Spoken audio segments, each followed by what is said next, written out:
অনুব্রত কাটা তৃণমূলের গলায় খচখচ করলেও সেই কাটা তোলার কোনো লক্ষণ দলের তরফে কিন্তু দেখা যাচ্ছে না। ওই নামকা ওয়াস্তে অনুব্রত মণ্ডল একবার ক্ষমা চেয়ে নিয়েছেন, তারপর কিন্তু অনুব্রত মণ্ডলকে কোনো সাসপেন্ড করা হয়নি, কোনো শোকজ করা হয়নি। এটা তো ধরুন দলের কথা বললাম। তারপর অনুব্রত মণ্ডলের বিরুদ্ধে তো তদন্ত শেষ হয়ে যায় না, পুলিশ থাকে। কারণ অনুব্রত মণ্ডল যে তিনি অমৃত ভাষণ যে প্রয়োগ করেছেন সেটা হচ্ছে পুলিশের বিরুদ্ধে। পুলিশকে শুধু হুমকি দেননি, অন ডিউটি অফিসারকে, তার মা, তার বোনের বিরুদ্ধে যে কদর্য ভাষা ব্যবহার করেছেন তা কিন্তু আপনি যদি একা বাড়িতে থেকেন অডিও শোনেন তাহলেও দেখবেন। যদি ফুল অডিওটা শোনেন, কারণ ফুল অডিও তো কোনো মিডিয়ায় ব্যবহার করা যাচ্ছে না, সেই অডিও পর্যন্ত শুনতে পারবেন না, কান লাল হয়ে যাবে,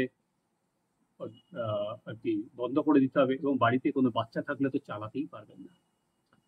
এই কথা বলার পরও অনুব্রত মণ্ডলকে পুলিশ ডেকে পাঠিয়েছিল।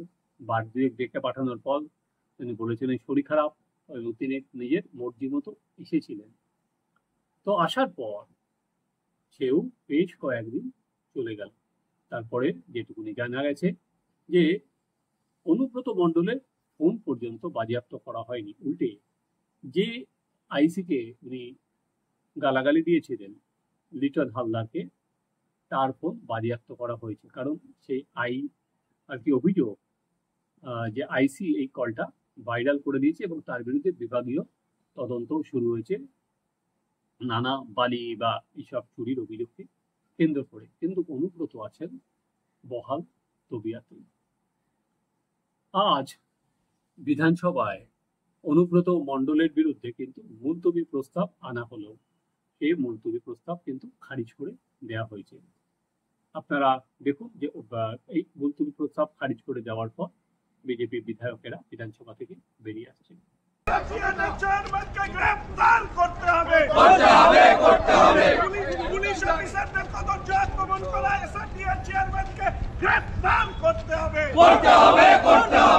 পুলিশ মন্ত্রী হায় হায় হায় হায় হায় হায়, পুলিশ মন্ত্রী হায় হায় হায় হায় হায় হায়, পুলিশ মন্ত্রী হায় হায় হায় হায় হায় হায়, পুলিশ মন্ত্রী হায় হায় হায় হায় হায় হায়, পুলিশকে তদন্তভাবে আক্রমণ করা সত্ত্বেও এখন পর্যন্ত এসআরডিএর চেয়ারম্যান গ্রেফতার হলো না কেন?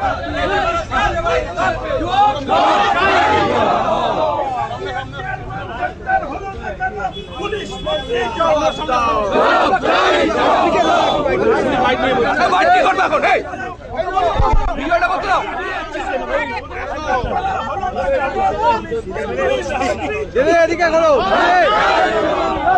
আপনারা দেখলেন সেই ছবি, বিজেপি বিধায়কেরা বিধানসভা থেকে ওয়াক আউট করছেন।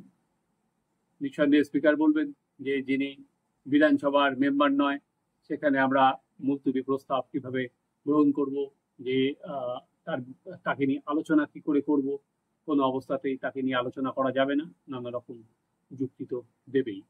কিন্তু সেটা একদিকে যখন অনুব্রত মণ্ডল থাকে, উল্টো দিকে কিন্তু উল্টো পিটো আছে, সেটা হচ্ছে পুলিশকে হুমকি। যে আজকে বাংলায় যদি পুলিশকে এভাবে হুমকি দিয়ে যাওয়া যায়, তাহলে আপনি আমি যে কেউ তো হুমকি দিয়ে পার পেয়ে যেতে পারি। এমনকি যারা ক্রিমিনাল তারাও যদি পুলিশকে এ ভাষায় হুমকি দেয় এবং তাদের বিরুদ্ধে কোনো ব্যবস্থা নেওয়া না হয়, তাহলে পুলিশের মোরাল মনোবল কোথায় গিয়ে দাঁড়াবে। তাই যদি অনুব্রত মণ্ডলের বিরুদ্ধে কোনো অনুব্রত মণ্ডলকে নিয়ে যদি কোনো বিধানসভায় আলোচনা না হয়, কিন্তু পুলিশকে চুপ করে থাকা নিয়ে, সেটা নিয়ে তো আলোচনা হতেই পারে। পুলিশ কি ব্যবস্থা নিল সেটা নিয়ে কেন আলোচনা হবে না, সেটা তো স্পিকার তিনি দেননি। ফলে আমার কথা হচ্ছে যে অনুব্রত মণ্ডলকে নিয়ে এরকম ল্যাজে গোবরে হওয়ার পরও তৃণমূল কংগ্রেস কিন্তু এগোচ্ছে না। অথচ তৃণমূল কংগ্রেস রাজ্য জুড়ে মহিলাদের সম্মান বিজেপি শাসনে ভূ লুণ্ঠিত হয়ে গেছে, মমতা বন্দ্যোপাধ্যায়কে আক্রমণ করা হচ্ছে, এইটা নিয়ে কিন্তু তারা রাস্তায় রয়েছেন, নানা আন্দোলন করছেন, অথচ অনুব্রত বলেই তারা সব মুখে কুলু পাচ্ছেন ওই একই আহ বস্তা পচা কথা, যে আইনের পথে চলবে। এর বাইরে তারা কিন্তু একটা পাও এগোচ্ছেন না। মমতা বন্দ্যোপাধ্যায় একাধারে পুলিশ মন্ত্রী, একাধারে দলের চেয়ারপারসন, তারপরেও পুলিশের অপমানের পরেও পুলিশ কিন্তু কোনো কথা বলছে না, অনুব্রত মণ্ডলের বিরুদ্ধে কোনো কড়া পদক্ষেপ নিচ্ছে না। প্রশ্ন হচ্ছে কেন? আদতে ভোটের আর 8-10 মাস বাকি। এই অবস্থায় যদি অনুব্রত মণ্ডলের বিরুদ্ধে কড়া ব্যবস্থা নেওয়া হয়, তাহলে বীরভূম জেলা জুড়ে শুধুমাত্র কাজল শেখ এবং এই যে কোর কমিটির ভরসায় কি ভোটে জেতা যাবে? কারণ অনুব্রতর যদি জেলযাত্রা হয়, যে ধারাগুলো দেওয়া হয়েছে সেটা কিন্তু জামিন অযোগ্য আছে দুটো ধারা, এবং তার 5 থেকে 7 বছর রিগোরাস ইমপ্রিজনমেন্ট হতে পারে আদালতে গিয়ে একবার করলে। তো সেক্ষেত্রে তাহলে পুলিশকে গ্রেপ্তার হলেও কোনো উপায় আবার তাকে ছাড়িয়ে নিয়ে আসতে হবে বা জামিন নিতে হবে, সেটা তখন আর একটা বিড়ম্বনা। তাই যতদিন না ধরছে ততদিন পর্যন্ত ঠিক আছে, দেখছে এই চাপ কতদূর যায়, কিভাবে যায়। উল্টে মহিলাদের নিরাপত্তা নেই বলে তৃণমূল কংগ্রেস রাস্তায় নামছে, কিন্তু ওই মানুষের মধ্যে সেই বিশ্বাসযোগ্যতা কি নিয়ে আসা যাবে? দেখুন, সেটা বিশ্বাসযোগ্যতা পেল কি পেল না এই মুহূর্তে সেটা বলা সম্ভব নয়। আপনাদের সেটার জন্য অনেকে বলতে পারেন যে ভোটের বাক্সে কি ফল হয় তার উপর নির্ভর করবে, কিন্তু ভোটের বাক্সে কি সবসময় জনমতের প্রকৃত প্রতিফলন হয়? অনেক সময় তো অভিযোগ সেটা হয় না। যেমন এই 19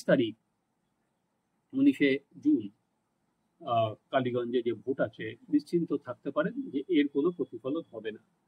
যে অনুব্রত মণ্ডল হোক বা শিক্ষা হোক বা এই চাকরি চলে যাওয়া হোক, এর কোনো বড় বড় প্রতিফলন কিন্তু আশা করবেন না, কারণ সেটা যেহেতু উপনির্বাচনে খুব একটা পরিবর্তন বা কিছু হয় না, যে মানুষও পার্সেন্টেজ অফ ভোট পোলিংও কমা হয়, যে ক্ষোভ সেটার বাস্তবায়ন হয় না।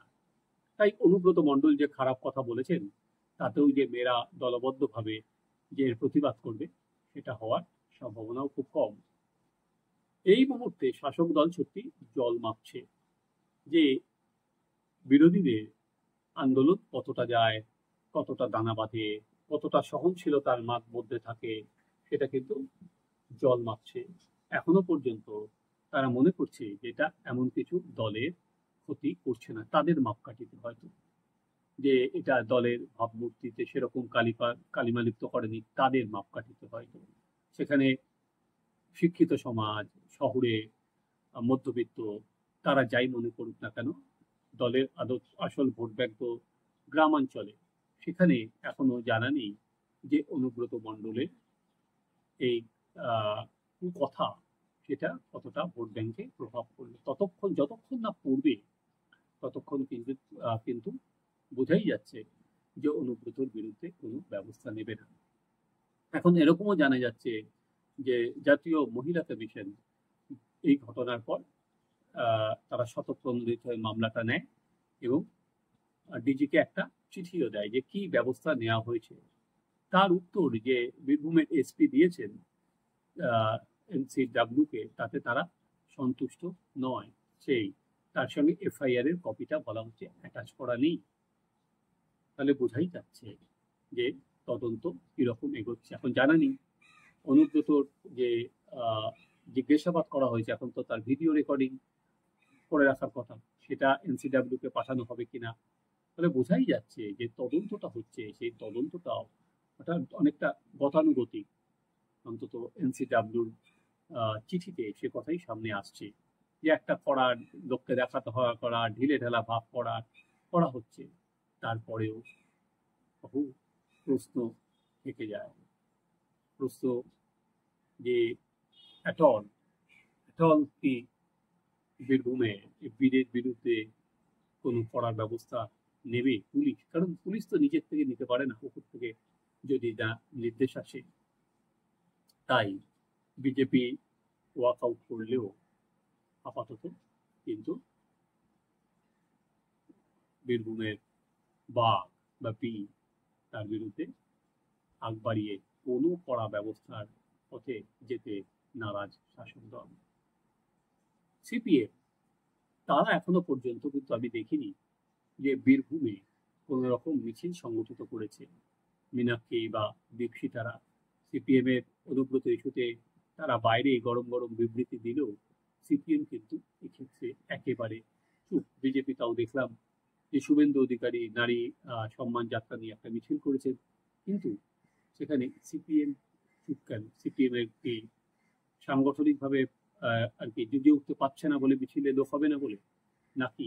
কারণ নানা প্রশ্ন তো দানা বাজছে, যারা নারী নিরাপত্তা নিয়ে যে কোনো ইস্যুতে নারীদের ক্যারাটে শেখা উচিত বা নানা রকম প্রেস কনফারেন্স করছে, অথচ সিপিএম কিন্তু বোলপুরের মাটিতে কোনো আন্দোলন এখনো পর্যন্ত করেনি। চলুন দেখতে থাকি যে অ্যাটল সরকারের শীর্ষ মহলের টনক কতদিনে নড়ে বা আদৌ কি নড়ে।